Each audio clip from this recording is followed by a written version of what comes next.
Hello, hello.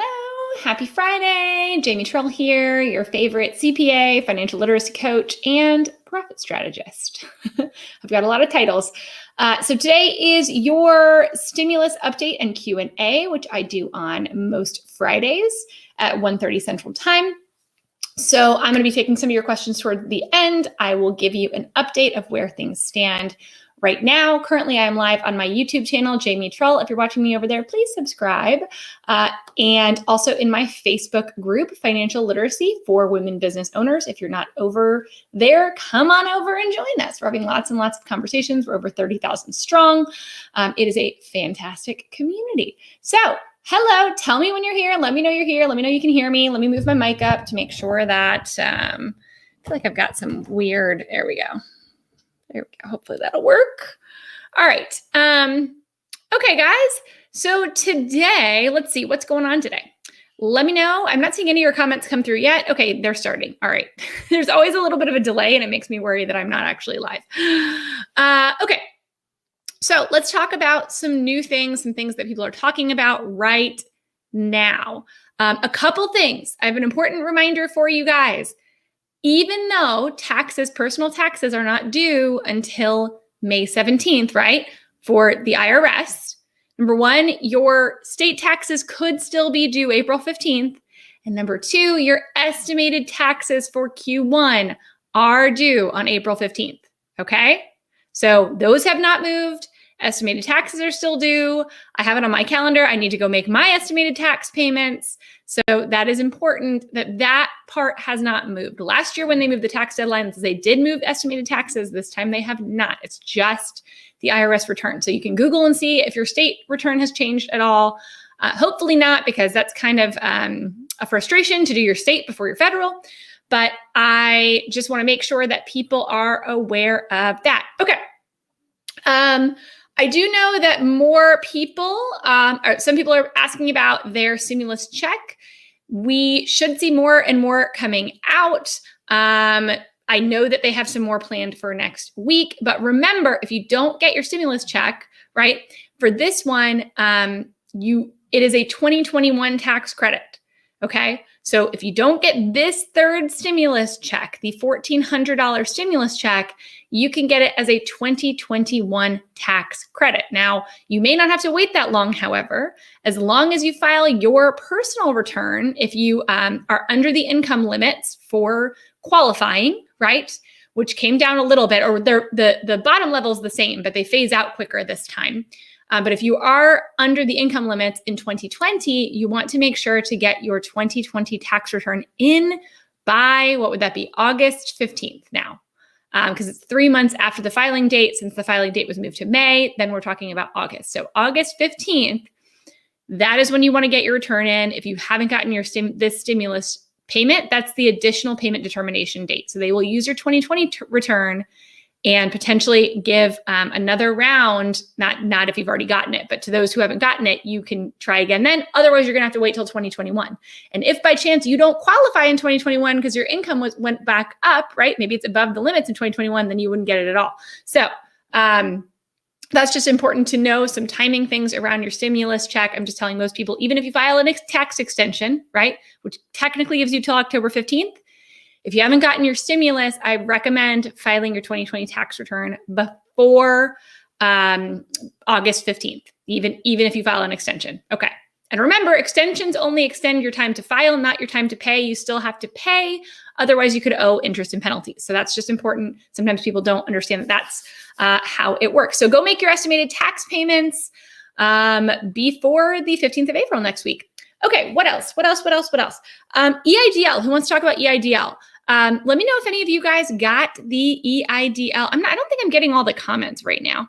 I'm getting a few comments, so keep commenting, or maybe we just don't have that many comments yet. But usually you guys, come on, wake up, y'all. It's Friday, wake up. Or maybe my it's not working. I might have to check and see because I'm not really getting very many comments through. Let's talk EIDL. A lot of people this week got a email telling them in their EIDL loan. Okay, great. Awesome. There we go. Fantastic. Okay, good. Bree knows. Bree's my tax girl. Bree is amazing if you're not following her. Okay, good. I'm seeing people. I am going to have to block somebody real quick from YouTube because YouTube people are weird. Okay. So not YouTube people are weird. I'm sorry. People who watch, y'all know who watch on YouTube that there are some creepers on YouTube. I don't know what it's about. Sometimes I got to block some people. I don't know, who like to say some interesting things while I'm on live just to kind of throw me off. Okay. So yeah, if you got an email for the increase and you're trying to decide what to do, I would love for you guys to watch my video about the changes. So there's been a couple of changes to EIDL. It's not just this loan increase. It's also an additional deferral of another 12 months. Here's my thing. There are a lot of people that are going to just say, yeah, you're going to like, go get some more money. Like you have some, the ability to get more EIDL loan money. Let's remember it's a loan. It needs to be paid back. And I want you guys to be informed and go in eyes wide open from an interest perspective. Okay. Because if your business is looking better and turning up and you don't need that money, I want you to be fully informed on the interest that you're walking into and the obligation that you're walking into by increasing that loan amount, right? So right now, some people might be ready to repay back that loan and get it kind of off the books, taken care of, no more interest, all that. Or you might be thinking about taking out that second, another draw, right? And you might want to play around with, well, how much would that mean for my payments? And what would that do to the total interest accrued? I want you guys to go check out my video on EIDL, which I've linked above. And also I talk about my EIDL calculator. And I may just bring it up right now. Let me see if I can find it quickly. I should have pulled this up before I got on this, but the EIDL calculator is essentially a way that you can kind of do some scenario analysis to make sure that your eyes wide open as far as your EIDL loan and the interest element and what your payments will be, because your payments are going to change anyway. Even if you don't increase your loan, you guys, your payments are going to go up because you're getting another year of deferral, which means that you have another year in which you're not making principal payments, but you are accruing interest. So this whole time, even though we're not paying anything for 24 months from when we got that loan back in 2020, we are still accruing interest. So I want to make sure you guys are aware of that. And that means that your payment will go up. Okay, it will go up. Hang on. Of course, I'm having trouble. I should have just pulled this up beforehand. I didn't. Okay, let me see if I can find the most updated one. EIDL. Maybe not. I can find the ERTC calculator, of course. Here, let's try this one, see if it works. I'm going to try it out. I want to show it to you guys so that you can see what it is. Nope. That is not it. All right, I'll look while I'm talking, but hang on. Let me try. Oh, here we go. Found it. This just shows you I am not the most organized in my desktop. Thank you, Bree. And thank you, me. Yeah, jamietrull.com/EIDL tracker. Let me just show you really quickly what it can do, because I think you guys, and we're still I don't think we've increased the price on this yet. We're planning on doing it soon. We might do it after today. We sell some of our spreadsheets at a super nominal cost now. And the only reason for that is because it helps me be able to offset the cost of creating them and the time involved in that, and, actually be able to serve this community better by just charging a very nominal cost to a whole bunch of people. So let's see. I will show you really quickly just so that you can see this. Okay. All right. So this is my EIDL tracker, and I just want to show you what you're going to do is put in, okay, the date of my promissory note was, let's say 6/1. Just going to put in some information, 6/1/2020. Then you're going to put in your loan amount. Let's say you got the max, right? Then you're going to put in your interest rate. Pretty much everybody, that's going to be 3.75 unless you're a nonprofit, in which case that's going to be 2.75. And then we'll get to this here in a minute. But basically, it's going to automatically calculate out your loan information. So it's going to tell you your monthly payment, which you probably know because that's probably roundabout what was in your loan. Well, this is actually going to be different. This is your new loan payment. So even if nothing changes, this will be higher than what's in your loan documents right now, because again, you got that extra year of deferral. So your loan payments will go up. I don't know when they're going to update those or if they've started updating those for people yet, but your payments will go up. So this will show you how much your payments will will be once that deferral is reflected. And then it's going to show you during that 24-month deferral period, how much interest are you actually accruing? So for a $150,000 loan, just even if you're not using it, it's costing you $11,000 over those 2 years just to hang on to it, right? Total interest paid over the loan term. I think sometimes we see 3.75% and think, oh, that's really low. That is a very low interest rate. But in total dollars, you're going to pay an extra $110,000 above principal for that loan if you keep it over that full 30 years and don't pay anything back early. Okay. So that's just how compound interest tends to work. It's front end loaded, and that's just kind of the way that it goes. Great question, Bernadette. Can we start EIDL payments this year instead of waiting until next year? Yes, you can. So if you're looking at that like, holy bananas, I don't need all this money. I really only need a portion of it. Okay, what month is it? We can come over to this optional early payments during deferral. And we can say, okay, so it is what month right now? I don't even know. It's April. So let's say this month we're like, I'm going to go ahead and make a $30,000 payment. It is going to update these calculations. So it's going to show you the before and after. So before, during the deferral period, that was $11,250. Now it's down to $9,938. So you save about $1,500. But in total over the loan term, that would save you $55,000 to make that $30,000 early payment now. So, and you can pay it at your, like when you log into CAWeb is what it's called. So I think it's caweb.sba.gov. Somebody check me on that, where you can see your loan balances and check your loan. Thanks, Jacqueline. Yeah. So this is, y'all don't know how much time I spend. I'm such a nerd in these.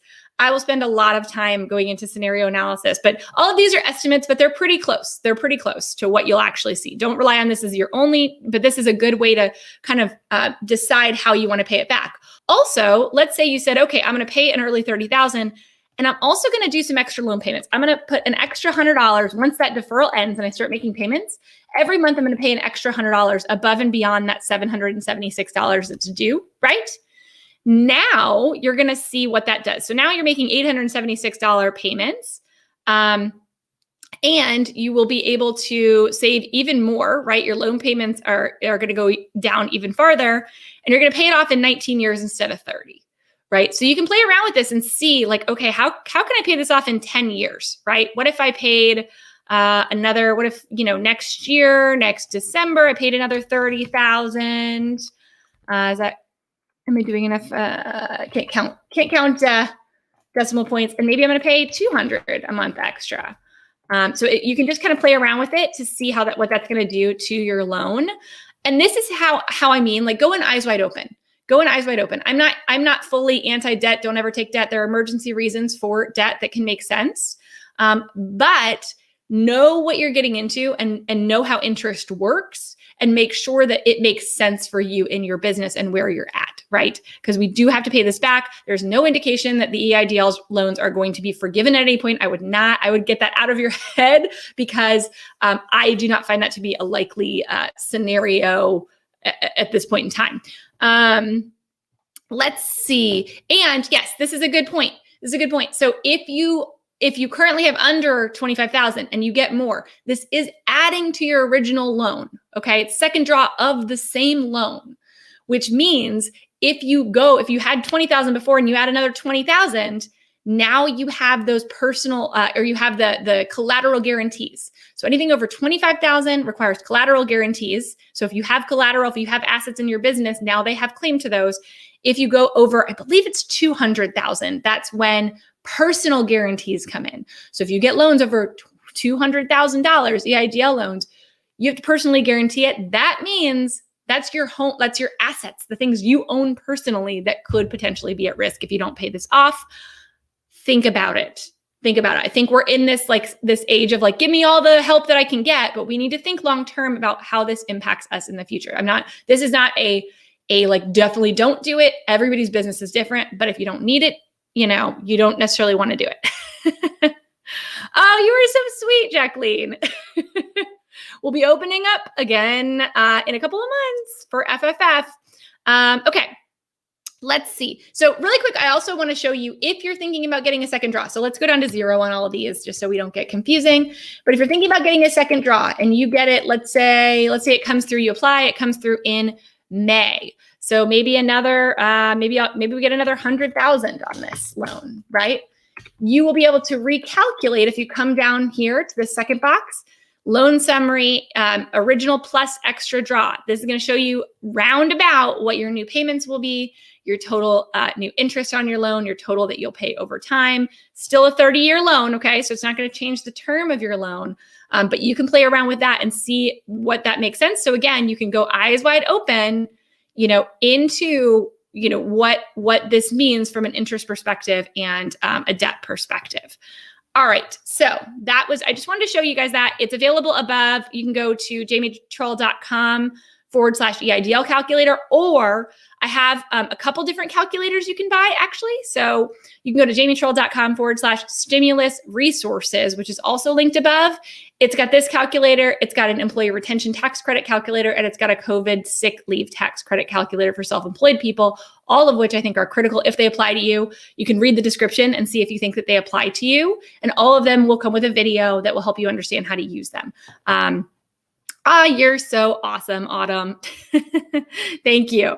It's my creative outlet. Is that weird to make spreadsheets? I do them all myself, you guys. So if you think like somebody is making these, I make all the spreadsheets myself. It is what I do when I'm stressed out. I make a spreadsheet. I know. It's kind of like what people do, like they paint and have some kind of creative, like this is my outlet to make some formulas. And this one has some pretty serious back-end stuff that is all hidden that you can't see. It's fairly intense. And it comes, when you order any of my spreadsheet, you'll get an Excel version that is fully compatible with Excel and a Google Sheets version that is fully compatible with Google Sheets. The thing that was annoying about this EIDL calculator, by the way, just, most of the time it's not hard to convert one to the other. I had to make a completely separate one, because the formulas I used in Excel to create this were not at all compatible with Google Sheets. So I had to figure out how to do the whole thing again in Google Sheets. And that was fairly awful. So I will learn my lesson the next time when I'm trying to do an amortization table in Google Sheets. Okay, guys. All right. So that's the EIDL stuff. Yes. Also the ERTC.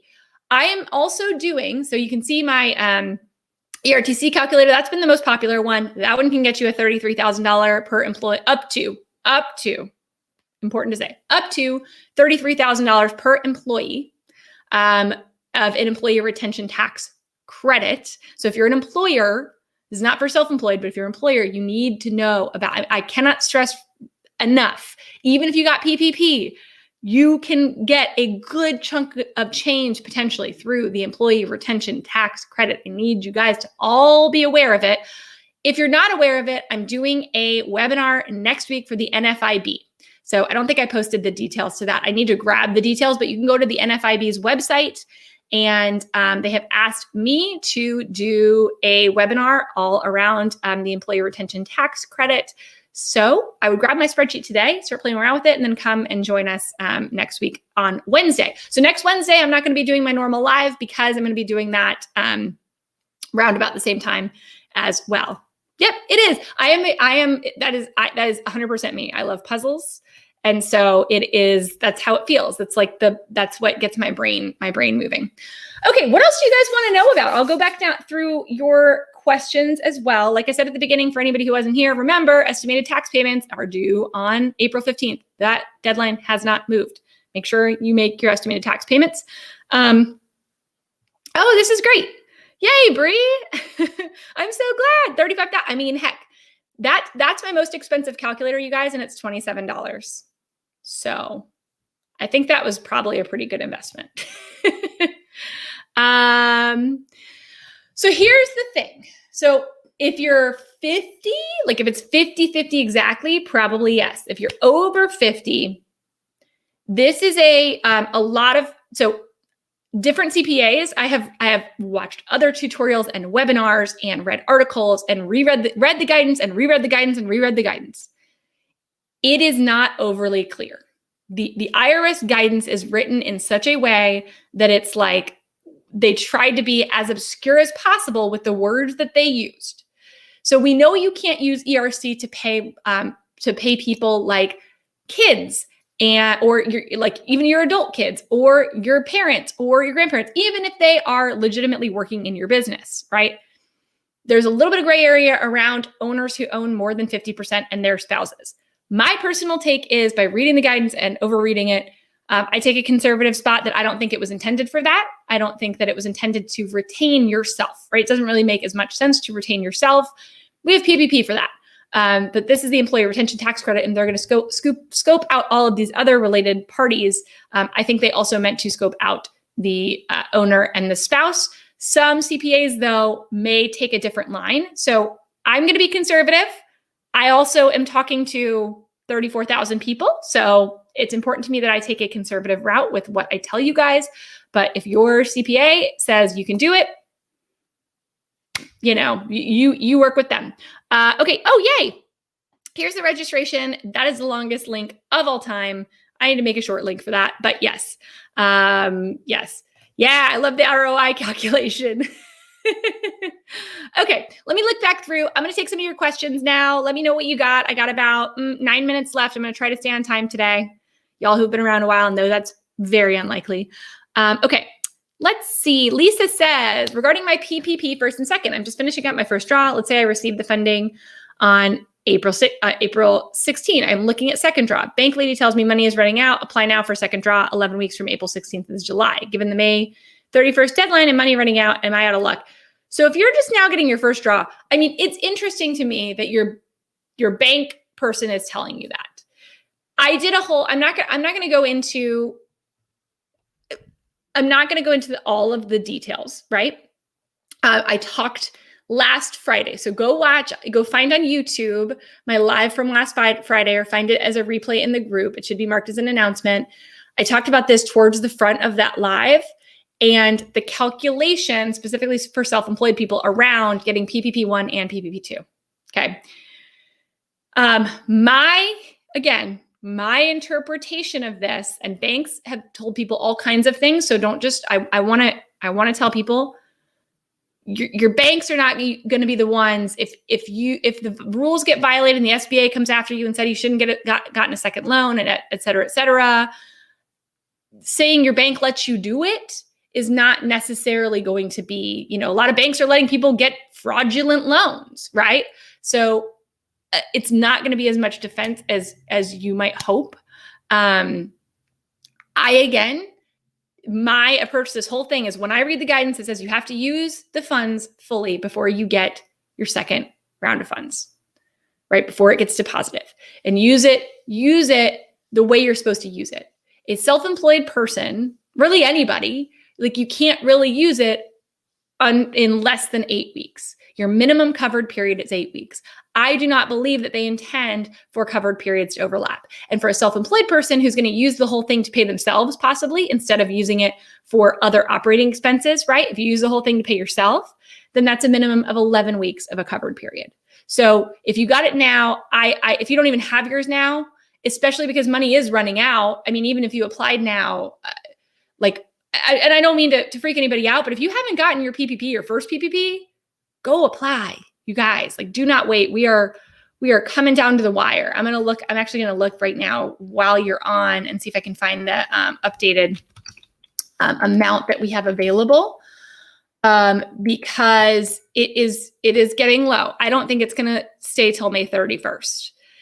So even for you, I would have said April 16th, you're out on your second loan anyway, because even if the money did last till May 31st, that's not 8 weeks, right?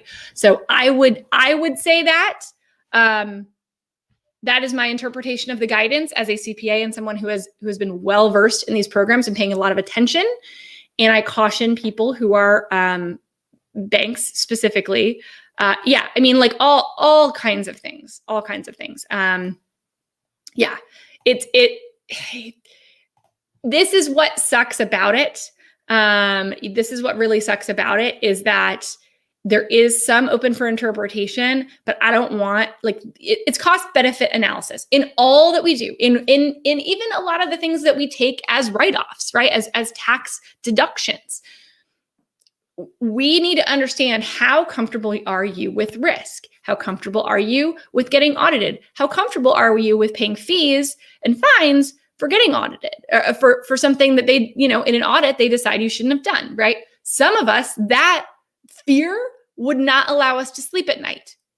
If that's you, don't even like think about trying to, live in the gray, because you are gonna make yourself go crazy. I would say, if you're a person that's like, they come after me, they come after me. I mean, that's you. That's you. That's not me. We all make our own decisions. There is a lot in here that is not. There are a lot of things that are black and white. There are a lot of things that are a little bit gray, but not so far in the gray area that I feel like we can just decide whatever we want to decide. Let's see. Would one day make a huge difference? Sunday's 11 weeks for my first PPP. I have my DocuSign docs from my bank, but they expire at midnight tomorrow. If I sign them and they deposit before Monday, I mean, I wouldn't think so. To me, I wouldn't think so. But you never know. I did see, I saw a, oh, good. Tina's got it. Tina's got me. I was pulling it up and then I got distracted. Thank you. So the total amount, by the way, is out of 284 million for this round. So we got about 50 left, maybe another week or two. It is slowing down though, so it's hard to say. Let's see. I mean, I don't think, I saw a YouTube video where somebody said, like, your bank won't let you do it if you're not supposed to do it. And I was like, let's not put that much trust into these banks that they have our best interest in mind. Okay. Like, let's not, they aren't signing the loan docs, you guys, we are. So, and basically the SBA has also absolved them of all things.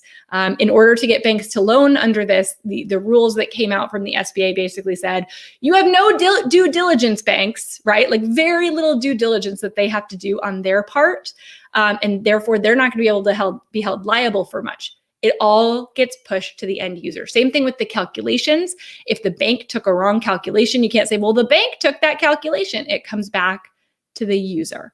That is how all the documents are written. So just be aware of that there's not a lot put into our own defense. It's all gone to protect the banks in this process to get them to do the loans. Okay. All right. Let's see. I get this question a lot. You can do whatever you want. Honestly, the only time this comes into play is more with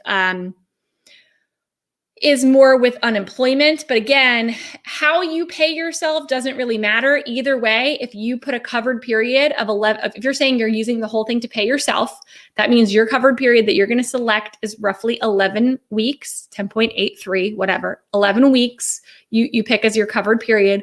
You can use that whole amount to pay yourself. You will not have to provide support that you paid yourself.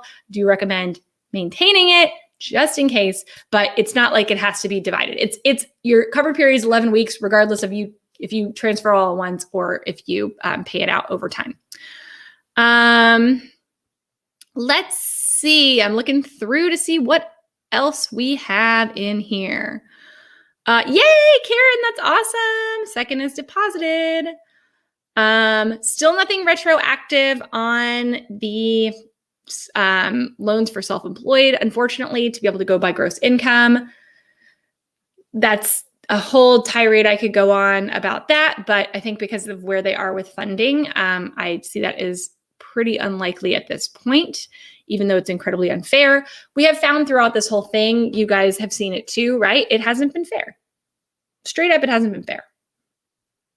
I think it's all been helpful, but what some people are getting is not the same as what other people are getting. And in fact, in some ways, they're rewarding waiting and not being on top of things by continually making the rules looser. And had you known the final rules, what they were going to end up being, it would have made you make different decisions before. And so That to me as a person, like I'm not big into astrology, y'all, but I'm a Libra. Fairness, the scales, like balanced CFO, y'all. Like fairness is very important to me.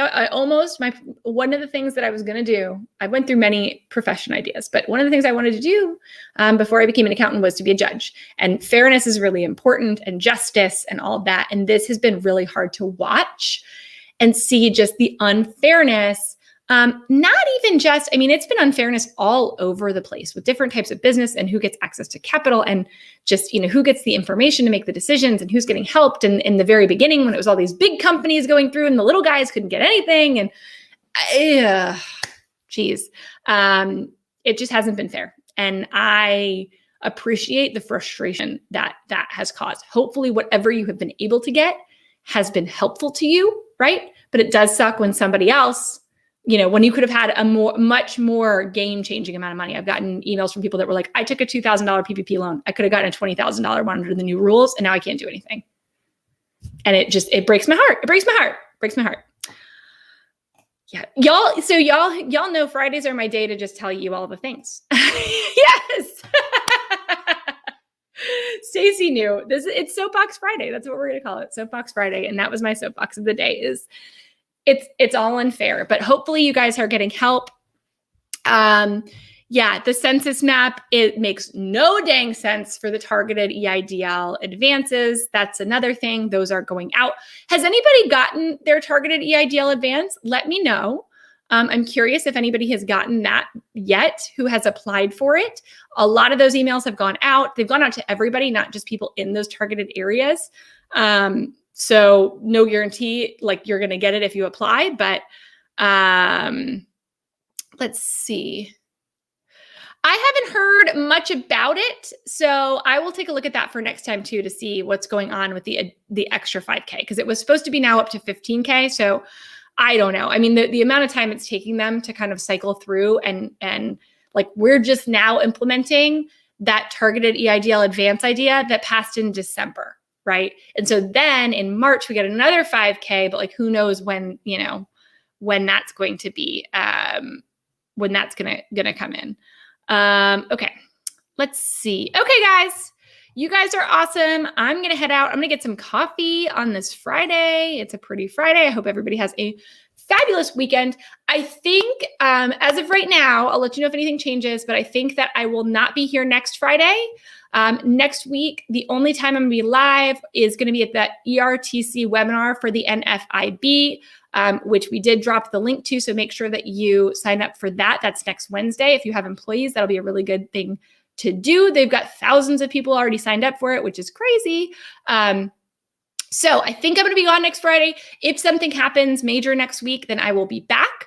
Otherwise, watch for the announcements in the group because I will do, if you're in my financial literacy for women business owners group, come on, make sure to check the announcements tab. That's where you're going to see all the main announcements of things that are being updated. So I'll make sure to keep you updated there. If you're not in that group, come join, even if you're a guy, as long as you're cool. So then you can come in. We are an inclusive group as long as you're cool. And anyway, I'll talk to you guys later. Have a fantastic weekend, guys. Bye.